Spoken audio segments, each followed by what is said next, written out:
നമസ്കാരം. രാഹുൽ മാങ്കൂട്ടത്തിന്റെ വില എന്താണ് എന്ന് UDF നേതൃത്വം അറിഞ്ഞ ദിവസമാണ് ഇന്ന്. UDF ഒരു പ്രാഥമിക അംഗത്വം പോലും ഇല്ലാത്ത ആളാണ് രാഹുൽ മാങ്കൂട്ടത്തിൽ.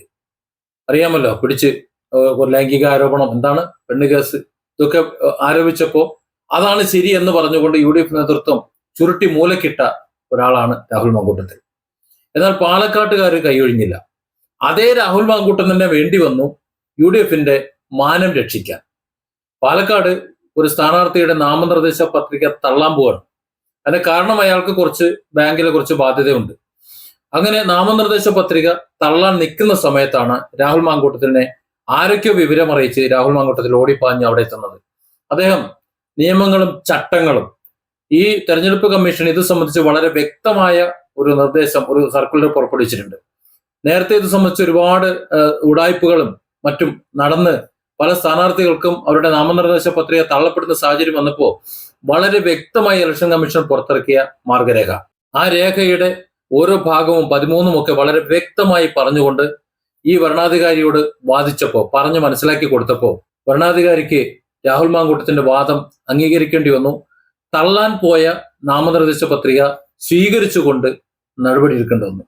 എന്നാൽ സമാനമായ ഒരു അന്തരീക്ഷം വയനാട്ടിലെ കൽപ്പറ്റയിൽ നടക്കുമ്പോൾ UDFന്റെ ഏറ്റവും പ്രധാനപ്പെട്ട ചെയർമാൻ സ്ഥാനത്തിലേക്ക് മത്സരിക്കുന്ന ആ ഒരു സ്ഥാനാർത്ഥി, അദ്ദേഹത്തിന്റെ നാമനിർദ്ദേശ പത്രിക ഇതേ കാരണം കൊണ്ട് തള്ളിപ്പോയി. അവിടെ അത് വാദിക്കാൻ UDFന്റെ ഒരു നേതാവും ഉണ്ടായില്ല, ആരും ഉണ്ടായില്ല, ആർക്കും അറിയില്ലായിരുന്നു. കേരളത്തില് ഇപ്പോഴത്തെ സാഹചര്യത്തിൽ രാഹുൽ മാങ്കൂട്ടത്തിൽ മാത്രമാണ് വളരെ കൃത്യമായി ഇടപെടൽ നടത്തിയിട്ടുള്ളത്. ഇതിൽ നിന്ന് രണ്ട് കാര്യങ്ങളാണ് ജനം മനസ്സിലാക്കുന്നത്.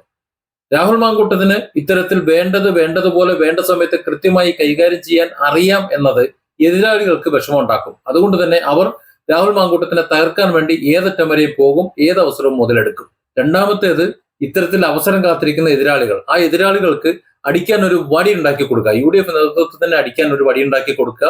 രാഹുൽ മാങ്കൂട്ടത്തിൽ എന്ന് പറയുന്ന ആ യുവാവിന് ഇനി ഒരിക്കലും ഒരു രാഷ്ട്രീയ ഭാവി ഉണ്ടാകാത്ത വിധം ഞങ്ങളൊക്കെ വലിയ പുണ്യാളച്ചന്മാരാണ് എന്ന് സ്ഥാപിക്കാൻ വേണ്ടി UDF നേതൃത്വം ചില തീരുമാനങ്ങൾ എടുക്കുക. എന്നാൽ അതൊക്കെ അന്വേഷണ ഉദ്യോഗസ്ഥന്മാരിലും അല്ലെ പരാതിക്കാരില്ലാത്ത അവസ്ഥയിലും ഒക്കെ ചീറ്റിപ്പോവുക. ഇതൊക്കെ ജനം കണ്ടുകൊണ്ടിരിക്കുന്ന ഒരു അവസ്ഥ. ഏതായാലും രാഹുൽ മാങ്കൂട്ടത്തിൽ ഇല്ലായിരുന്നുവെങ്കിൽ ഒരു പക്ഷേ UDF സ്ഥാനാർത്ഥിക്ക് മത്സരിക്കാൻ കഴിയില്ലായിരുന്നു, അയോഗ്യത കൈവരുമായിരുന്നു.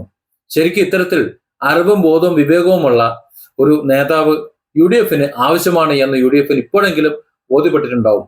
രാഹുൽ മാങ്കൂട്ടത്തിൽ എന്താണ് എന്ന് UDF നേതൃത്വം അറിഞ്ഞ ഒരു നിമിഷം രാഹുലിന്റെ ആ വാദം കൂടി നമുക്കൊന്ന് കേൾക്കാം.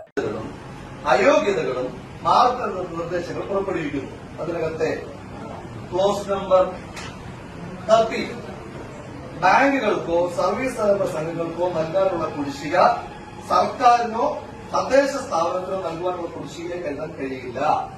ബാങ്കുകൾ KFC, KSFE മുതലായവയ്ക്ക് കൊടുക്കാനുള്ള കുടിശ്ശിക പദ്ധതികൾക്ക് വഴിയാണ് നടത്തുന്നതെങ്കിൽ കൂടിയും അത് കുടിശ്ശികയായി പരിഗണിക്കേണ്ടതില്ല. അതായത് കേരള ബാങ്കിനേക്കാൾ കൂടുതൽ സംസ്ഥാന സർക്കാരിന് നേരിട്ട് നിയന്ത്രണമുള്ള KSFEയിലെ നമ്മുടെ ലയബിലിറ്റി പോലും, ഫിനാൻഷ്യൽ ലയബിലിറ്റി പോലും ഇതിൽ അയോഗ്യതയായി നിർദ്ദേശിക്കാൻ കഴിയില്ല. ഇനി വക്കീല് വേറെ ഏതെങ്കിലുമൊക്കെ ചട്ടം പറയുന്നുണ്ടെങ്കിൽ, ആ നിയമം പറയുന്നുണ്ടെങ്കിൽ, ആ നിയമം വാദവും പ്രതിവാദവും ആകേണ്ട സ്ഥലത്തിന്റെ പേര് കോടതി എന്നാണ്. നിങ്ങൾ ജഡ്ജിമാരല്ല, നിങ്ങൾ ഇലക്ഷൻ കമ്മീഷൻ ഉദ്യോഗസ്ഥന്മാരാണ്. വക്കീൽ പറഞ്ഞപ്പോൾ ഞാൻ കിട്ടിയില്ലല്ലോ, ഇനി ഞാൻ പറയട്ടെ. ഇലക്ഷൻ കമ്മീഷന്റെ ഉദ്യോഗസ്ഥന്മാർ എന്ന നിലയിൽ ഇലക്ഷൻ കമ്മീഷൻ മുന്നോട്ട് വെച്ചിരിക്കുന്ന നിർദ്ദേശമാണ്, ഞങ്ങൾ പറഞ്ഞതല്ല, ഞങ്ങൾ ആവശ്യപ്പെട്ട നിർദ്ദേശമല്ല. ഇലക്ഷൻ കമ്മീഷൻ ഇതാണ് യോഗ്യത, ഇതാണ് അയോഗ്യത എന്ന് പറഞ്ഞൊരു സർക്കുലർ മുന്നോട്ട് വയ്ക്കുമ്പോൾ ആ സർക്കുലറിന് പ്രകാരമാണ് ഞങ്ങൾ സ്ഥാനാർത്ഥികളെ പ്ലേസ് ചെയ്തിരിക്കുന്നത്. അതിനകത്ത് ഏതെങ്കിലും തരത്തിൽ മാറ്റം വരുത്തുകയാണെങ്കിൽ മാറ്റം വരുത്താൻ കഴിയുന്നത് ഇലക്ഷൻ കമ്മീഷൻ അല്ല. അല്ലെങ്കിൽ നിങ്ങൾ 7/11/2025 ശേഷം പുറപ്പെടുവിച്ചിട്ടുള്ള മറ്റൊരു സർക്കുലറായിട്ട് ദയവ് വയ്ക്കും, നിങ്ങൾ ദയവ് ചെയ്യും, ഞങ്ങളത് കേൾക്കാം. നിങ്ങൾ ഇലക്ഷൻ കമ്മീഷൻ ഉദ്യോഗസ്ഥർ നിലയിൽ നിങ്ങൾ 7/11/2025 നിങ്ങൾ പുറത്തിറക്കിയ സർക്കുലർ അത് സ്റ്റാൻഡ് ബൈ ആയി നിലനിൽക്കെ മറ്റൊരു സർക്കുലറും വന്നിട്ടില്ല എന്നിരിക്കെ മറ്റെന്തെങ്കിലും ചർച്ചയുണ്ടെങ്കിൽ അതിനകത്ത് യാതൊരു തരത്തിലും തീർപ്പിക്കാൻ ഇലക്ഷൻ കമ്മീഷൻ നിയോഗിച്ചിരിക്കുന്ന ഉത്തരവാദിത്തപ്പെട്ട ഭരണാധികാരികൾ നിലയിൽ നിങ്ങൾക്ക് അവകാശമില്ല. ഈ പറയുന്ന വാദങ്ങളിൽ എന്തെങ്കിലും കടമ്പുണ്ട് എങ്കിൽ അത് ചലഞ്ച് ചെയ്യപ്പെടുന്ന സ്ഥലം കോടതിയാണ്. അതിനാൽ നിങ്ങൾ പുറത്തിറക്കിയിരിക്കുന്ന സർക്കുലറിന് പ്രകാരം മത്സരിക്കുന്ന ഒരു സ്ഥാനാർത്ഥി അയോഗ്യനാക്കാൻ കഴിയുകയില്ല. നമ്മുടെ വാദം ഈ സർക്കുലർ ആക്ടിന് വിരുദ്ധമാണ്. അത് ഇലക്ഷൻ കമ്മീഷൻ ഉത്തരവിറക്കിയത് is not on our any sort of compulsion. ഞങ്ങളുടെ കമ്പൽഷനിലല്ല ഇലക്ഷൻ കമ്മീഷൻ സർക്കുലർ വേണ്ടിയത്. ഇനി ഇലക്ഷൻ കമ്മീഷന്റെ സർക്കുലർ അതില്ലായിരുന്നെങ്കിൽ we were having an opportunity to place one another candidate. അതല്ലെങ്കിൽ ഈ കാൻഡിഡേറ്റിനെ തന്നെ എന്ത് ചെയ്യാമായിരുന്നു? റവന്യൂ റിക്കവറി ഒഴിവാക്കാനുള്ള സാഹചര്യം ഉണ്ടാകുമായിരുന്നു. ഈ സർക്കുലർ വരുന്നത് എങ്ങനെയാ? ഈ സർക്കുലർ വരുന്നത് തന്നെ ഈ രാജ്യത്ത് ഇലക്ഷൻ കമ്മീഷന് കിട്ടിയിട്ടുള്ള നിരവധിയായ പരാതികളുടെ അടിസ്ഥാനത്തിലാണ് ഇലക്ഷൻ കമ്മീഷൻ സർക്കുലർ ഇറക്കിയിരിക്കുന്നത്. ഒരു തെരഞ്ഞെടുപ്പിൽ മത്സരിക്കുമ്പോൾ ആ സമയത്ത് തെരഞ്ഞെടുപ്പിൽ മത്സരിക്കുന്നതിന് തൊട്ടു മുമ്പ് ഫൈനല്ലാതെയുള്ള മറ്റു ബാധ്യതകൾ ഒരാൾക്ക് വെക്കുക എന്ന് പറയുന്നത് പഴയ കാലഘട്ടത്തിലെ തെരഞ്ഞെടുപ്പിൽ മത്സരിക്കുന്നത്. Different angles. Don't forget to subscribe and support this channel.